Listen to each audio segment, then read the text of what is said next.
Welcome everybody to a look at the second film in the Tales of Adventure Collection number 8 box set, and it is 1961's Master of the World. So this is directed by William Whitney, who I've not seen anything else from before. Science fiction film, clocking in at 102 minutes long, and since it's one of the first films from Vincent Price we've talked about that isn't a horror film for quite some time, if ever, we're not going to talk about any horror films that I've seen him in. Instead, we're going to look at his non-horror efforts and their likes of the Leave Her to Heaven, the 1948 version of The Three Musketeers, Dragonwyck, and The House of the Seven Gables. All really, really great films. Also stars Charles Bronson, who was in Let's Break Heart Pass, 10 to Midnight, Telephone, The Stone Killer, and Machine Gun Kelly. So in 1868, an American scientist and his team become hostages of fanatical pacifist Robert, who uses his airship Albatross to destroy military targets on Earth.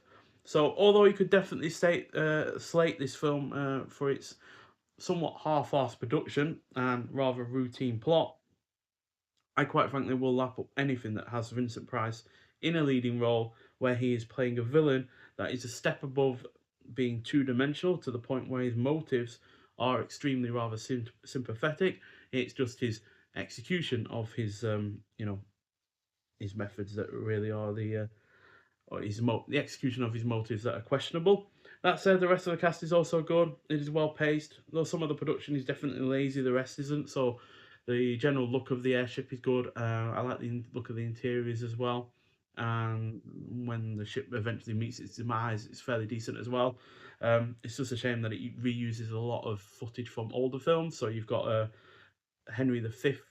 They had a Victorian, well, I say Victorian, 17th century or whichever century that film was set in, model version of London, and it uses that in this while quite lazily superimposing the airship on top of it.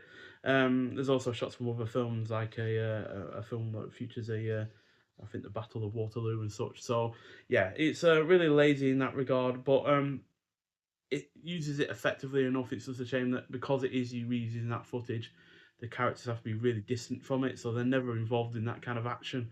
They're just watching from afar, and yeah, it's not only lazy in terms of its execution, but it also somewhat hampers the plot as well, especially when it comes to the characters.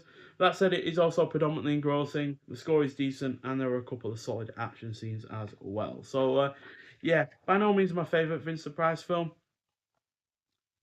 It is, like I said, hampered by its production quality.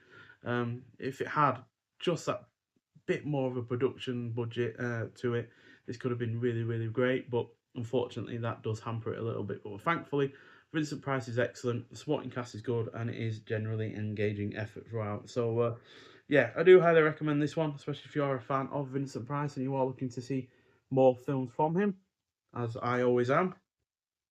So we've got a 1080p high definition presentation of this. Certainly looks a lot better than the DVD version I have had in the past.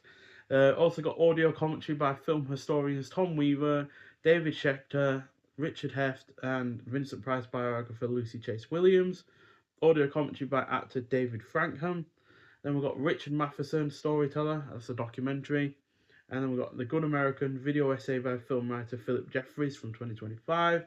Then we've got The Father of All Ironies, War and Religion in Master of the World, video essay by film critic Andy Marshall Roberts from 2025, and a theatrical trailer as well. So this is also one of many films that Vincent Price did for AIP and producers James H. Nicholson and Samuel S. Z. Arkoff.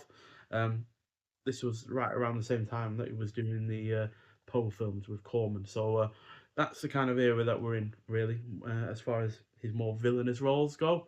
But yeah, he's great, Vincent Price, and yeah, do highly recommend it, especially for those that are Vincent Price completionists like I am. So yeah, well worth seeing, and yeah, certainly a slight step up from the first film in this box set. So yeah, but nonetheless, thank you for watching. If you have seen this film before, I'd like to hear your thoughts on it, and I'll see you in the next one.